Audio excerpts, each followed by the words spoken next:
fresh every Tuesday for MSPs around the world. This is Paul Green's MSP Marketing Podcast. Thank you for joining me for today's episode. I really appreciate your time, and I've got loads of stuff to talk to you about today. Here's what's coming up on the show. They have to stop being the Superman or Superwoman and getting in and fixing all the problems themselves, let go of that control, and really become the director. We're also going to be talking about something called Google Optimize. It's a very powerful and free tool which will allow you to make your website much more efficient at turning web visitors into initial 15-minute appointments with prospects. We're also going to be talking about a brand new marketing program that I've just launched. It's deliberately a low-cost program and very high value because it could be a great way for you and me to actually start doing some work together. Paul Green's MSP Marketing Podcast. I'm a big fan of quarterly business reviews. Actually, I prefer to call them strategic reviews because I tend to find that many MSPs simply don't have the time to do them on a quarterly basis. And actually, it's not really appropriate with all clients for you to meet them every 3 months. But regardless of whether you call it a QBR or a strategic review, doesn't matter what its name is. The point is, it's a great idea to meet up and formally review what's going on with every single one of your clients on a regular basis. And the real beauty for me of a review, of a strategic review, is that you are constantly having forward-thinking conversations with your clients about their technology needs in the future. It's an insane tool for retention. It's an even more insane tool for generating monthly recurring revenue. Because as you get to know your clients better, what's happening in their heads, what's happening in their hearts, and they start to trust you more, you can solve more problems for them. You can sell them more monthly recurring revenue services, which actually help them sleep better at night. Isn't that the exact definition of a win-win scenario? You make some money, they don't have a problem, they sleep better at night, everybody wins. It's beautiful. Now, here's something that's going to motivate you to do even more strategic reviews with your clients. It struck me a few weeks ago that you could actually use strategic reviews to generate content for your website, content for your marketing. Back in, I think it was episode 35, back in July this year, we were talking about one of my new favorite books. I'd only just read it at the time. It's a book called They Ask, You Answer by Marcus Sheridan. And if you've never read this book, you really, really have to. It is perhaps the best book that I have ever read about content marketing. And in fact, for the clients I'm working with now, for the MSPs I'm working with, I'm saying to them, this is the very, very long-term marketing strategy for them, to put in place some serious content marketing resources and to treat their business as the marketer of MSP services rather than just being the deliverer of MSP services. The big problem when you talk to an MSP about generating content is always, what do I write about?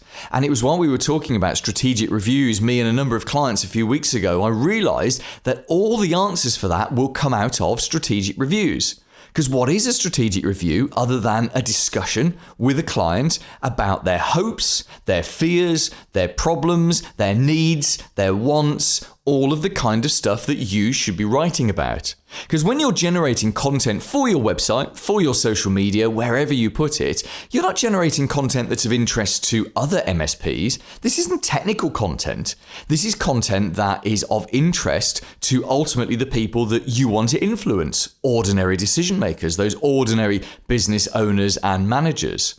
One of the central parts of They Ask, You Answer is that you find out what it is that ordinary prospects want to know. What are the common questions that they ask? The frequently asked questions, if you like. And then you answer them with very long form content. So you give them very long answers on your website to answer those questions. And QBRs, strategic reviews, are the perfect place to find out what those common questions are. Because you could do it in sales meetings, of course, and in fact, you should be doing that when you're sitting down with prospects. Have your notepad open and write down the questions they ask, especially the questions that you think Yeah, everyone always asks me that one. I mean, that's a basic. That's a basic of they ask you answer. But you should also, at your strategic review, write down the things that your existing clients are asking you. The things they ask you are the content cues. They are literally giving you content ideas on a plate. Now, I tested this with one of the MSPs that I'm working with. He did 2 or 3 strategic reviews and literally came up with 20 ideas for content. 20 separate article ideas. Now that would cover off 20 weeks worth of marketing within his business, and he is absolutely over the moon, as you can expect. I've said to him, now don't stop. Every time you do a strategic review, keep adding to that list. Every single review will add at least 2 or 3 more new article ideas onto that list, and it will all be very, very high quality content that he can generate for his website. So you can do exactly this. All you have to do is keep your ears open, keep your pencil sharpened on your notepad, and as your client asks you something or talks to you about something that they need or that they want, write it down. It could potentially be a very good piece of content. Here's this week's clever idea. Have you ever looked at an Amazon sales page, one of the pages it lists its products on, and looked at it and thought, my goodness, this is an ugly page. Who designed this? Because there's so much on there, isn't there? You've got reviews and you've got information and related products and other products and sponsored this and sponsored that. And it's this enormously long page with all of this information. If you've ever asked yourself, who designed this page? The answer is actually facing you in the mirror.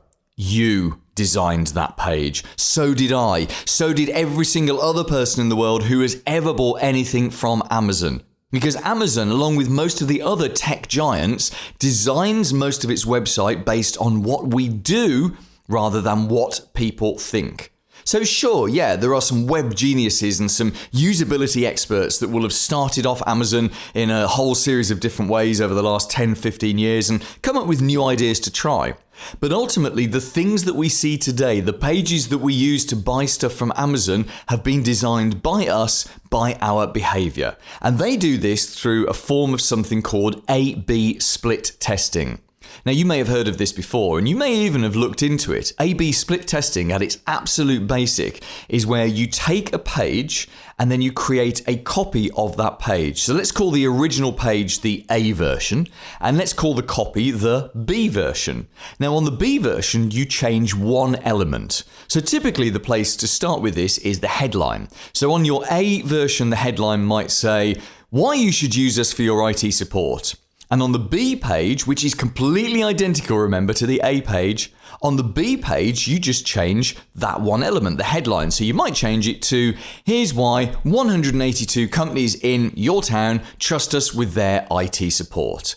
And then what you do is you set up something that sends people to one of those versions of the pages. So the first person visiting might see page A, the second person visiting might see page B, the third person visiting would see page A, the fourth person would see page B, and so on and so on. You get the idea. And that's the basic principle of how an A/B split test works. Because what you're looking for is which of those pages delivers a better outcome. Let's say the desired outcome from that page was that they book a 15-minute, no obligation video call with you, which, by the way, is a fine outcome from any web page on your website. Let's say that it takes 150 people visiting your page to book that 15-minute call on your A version, but it only takes 120 people visiting that page to generate that call on your B version. So essentially your B version is more efficient. You've just found that changing that headline creates a better response, a better outcome. And this is exactly what Google, Amazon, Facebook, eBay, everyone, or all the big tech companies are doing all the time. They're constantly testing every single element of every single page to be more efficient. It's how Amazon and all of these other tech giants have made themselves so dominant. They've taken people's ideas about what they think will work, and then they've let people's actual behavior determine what does work.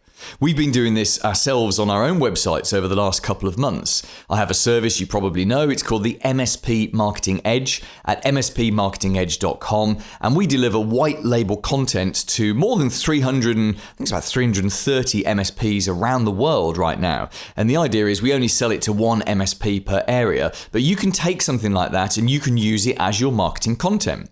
And we have two websites. We have one for our UK audience and one for our US audience. Now, we did a split test, and I'm going to tell you which software we used in a second because it's free and beautiful. And we did a split test, and we found that the headline that works really well on the UK site is not the same headline that works really well on the US site.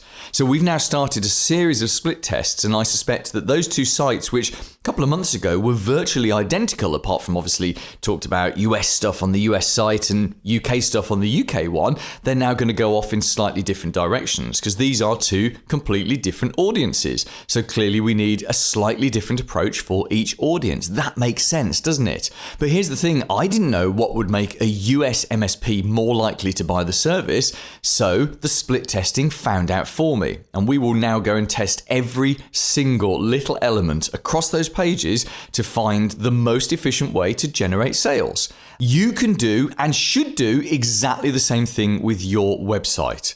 Now, the software that we've used for this is called Google Optimize. If you just Google that phrase, it's free, it's beautiful, and it does all the hard work for you. So you install Google Optimize into your website, and then it actually creates the duplicate pages for you. I mean, it literally couldn't be easier. It's just wonderful because it will generate that duplicate page. You can edit the headline without having to muck about with WordPress or whatever your website is built in, and then Google Optimize will run the split test for you. So it will do the diversion of the traffic, and it will present to you at the end of the experiment which is the winning option.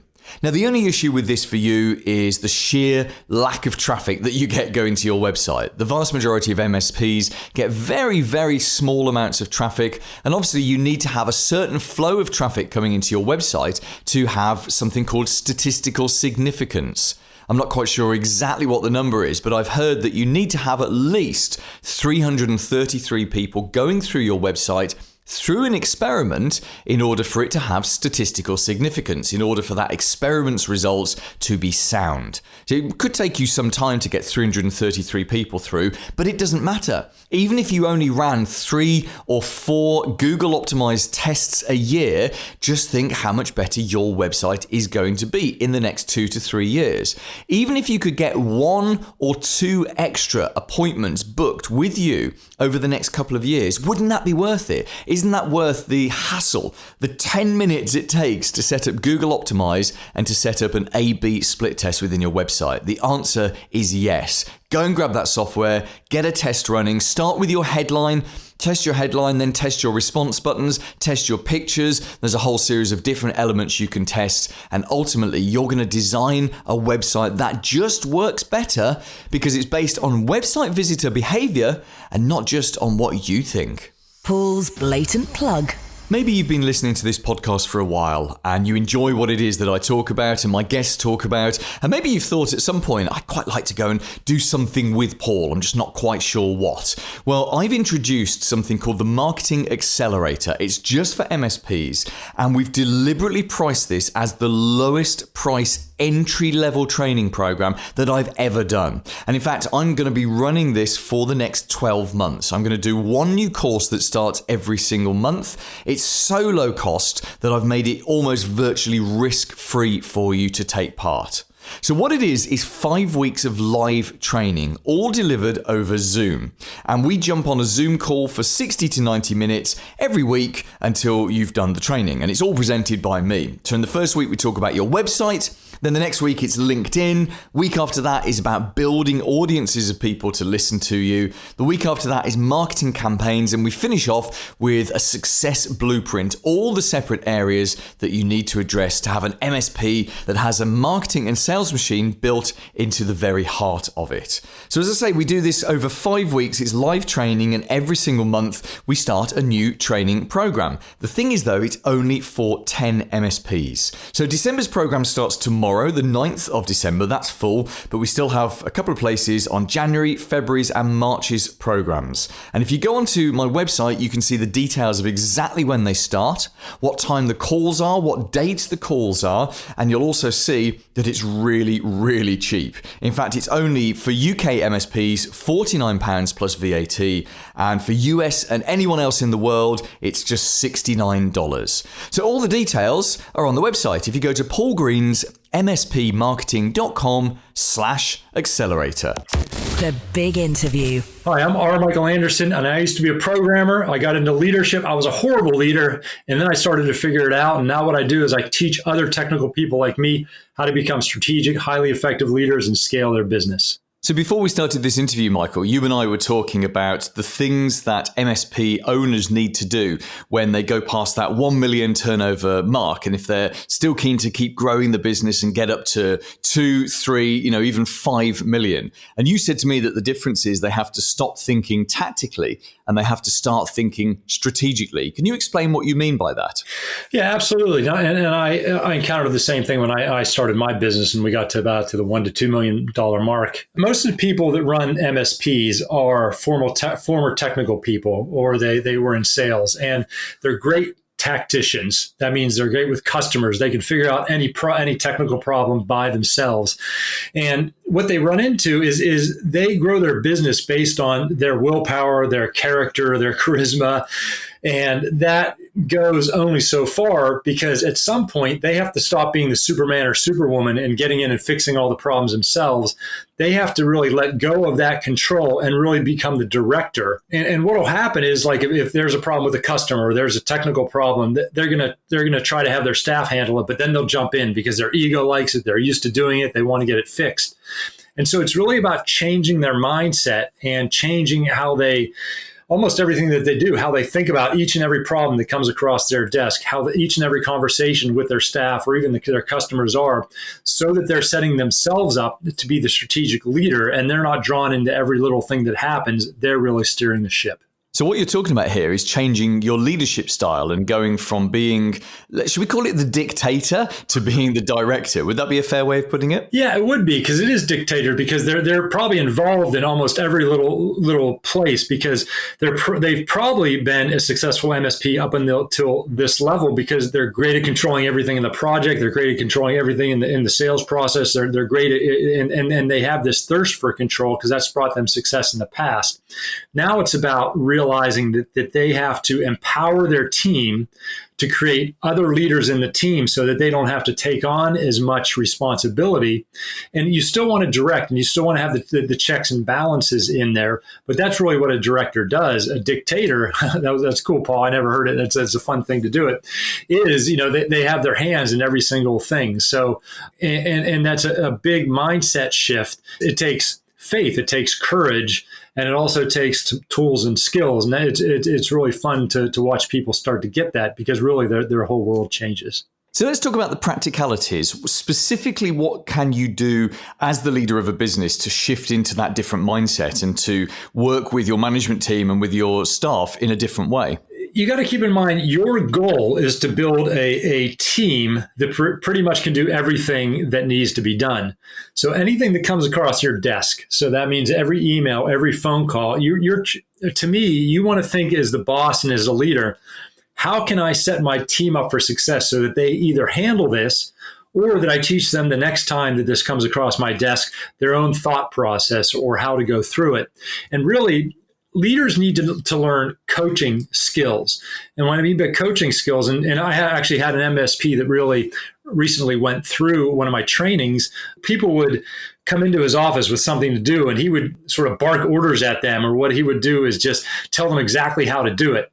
And once he learned these coaching skills, people would come in and he would say, well, what do you think we should do? And then they would tell him, and this is the coaching skills. And he might say, well, if you do that, what about if this happens and this happens? So he's really teaching them how to think, and he's empowering them with the responsibilities of how to do this the next time and the next time and the next time. And if you really want to be at the top of the pyramid and a bigger pyramid, you really need the people that are going to be underneath you to take control of all these little things. But that's down to you to make that happen, isn't it?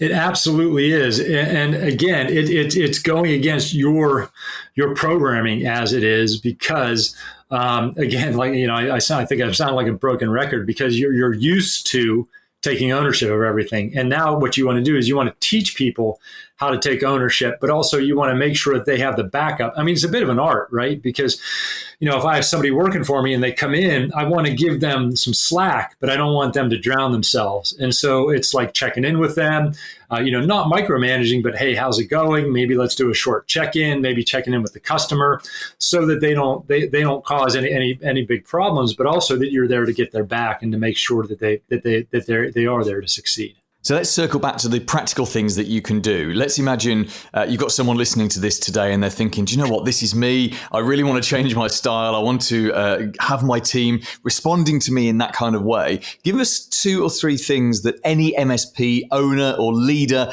could do tomorrow that would start to make a difference to the way that they work with their team and start to enter that more director relationship. Sure. Well, let's talk about delegation, because I work with a lot of people and the leaders. They say, well, I should delegate this, but I can't. Well, first of all, you can. Don't ever say you can't delegate anything. And when I dig into it, normally when it comes to delegation, I ask them how delegation went in the past.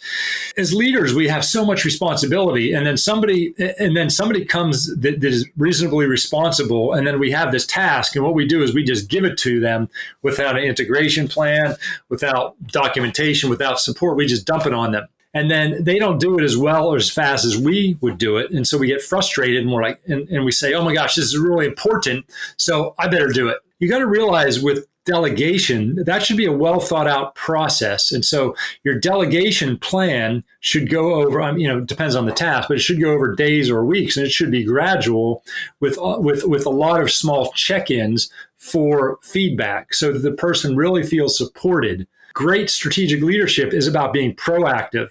And it's about, for example, spending extra time teaching that person how to do that job so you never have to do it again, or spending a couple weeks making sure it's a smooth handover. Or, for example, when you get new people into your organization, whether they're high level or low level, to really have an onboarding process. Because if you spend time onboarding them, not just with the tools and the skills, but also with your culture and your values. As a leader, you should be spending a couple hours with each new hire, if not a day, just teaching them about your thought processes and your values. And if you do that, they are going to be so much more engaged than if you don't invest that time. Michael, tell us a little bit more about the work that you do with MSPs, and give us your website address. Yeah, so it's rmichaelanderson.com, and my name is Michael Anderson, but I realized it's too common of a name to Google, so I put my first name Robert. So that's how you can remember rmichaelanderson.com. And what I do is I teach what I call the growth leadership system, which has 3 areas. The one is becoming more of a strategic leader. And so what that is like we just talked about, how to be more influential, how to coach your employees and empower them more. The second is creating a high performing team, because there's a lot of tools and skills that people might not know to really create an amazing culture and get the most out of people. And the third is on mindset. I have a master's in psychology, so to me, mindset's the most fun. But it's about how to have that true confidence. So to overcoming the imposter syndrome, to having that true confidence, having that resilience, having that leadership presence that people are drawn to and they follow and they respect. And if you do go to rmichaelanderson.com, I have a really cool leadership type quiz that you click on the button. You'll see when you get to the website, you answer 8 questions, and it'll tell you your leadership type, and it'll tell you your strengths, and it'll talk about a couple of your blind spots, which I think is really important for people to know, because we want you to play to your spots and overcome some of those blind spots. Paul Green's MSP Marketing Podcast. This week's recommended book. My name is Msp Thomas from Asterix Cybersecurity, and I recommend the book Rebel Ideas, The Power of Diverse Thinking by Matthew Syed. Rebel Ideas offers a radical blueprint for creative problem solving and innovation. It challenges hierarchies, encourages constructive dissent, and forces us to think again about where the best ideas come from. Introducing the concept of cognitive diversity, the book explores the ability of how to think differently about the world around us. Probably something really useful right now. It's not a business improvement book. It's a study on how you think and innovate, which could have huge impacts on your business, your team, and your family. This book is also full of superb stories to back up the theories, which you'll be retelling to your friends. It's an excellent read and well worth a try. How to contribute to the show. Whatever you think of this week's show, I'd love to get your feedback. Why don't you drop me an email, and it will be actually me personally at the end replying to you. You can email hello@paulgreensmspmarketing.com. Coming up next week. And as long as they can get that firmly fixed in their minds, then they grow. That's Paul Lloyd. He's an MSP sales expert based here in the UK, and he'll be telling you next week how you can build a sales team for your business. We're also going to be talking next week about analogies. There are some very simple analogies that you can use to explain difficult technical concepts to the ordinary business owners and managers that you want to reach.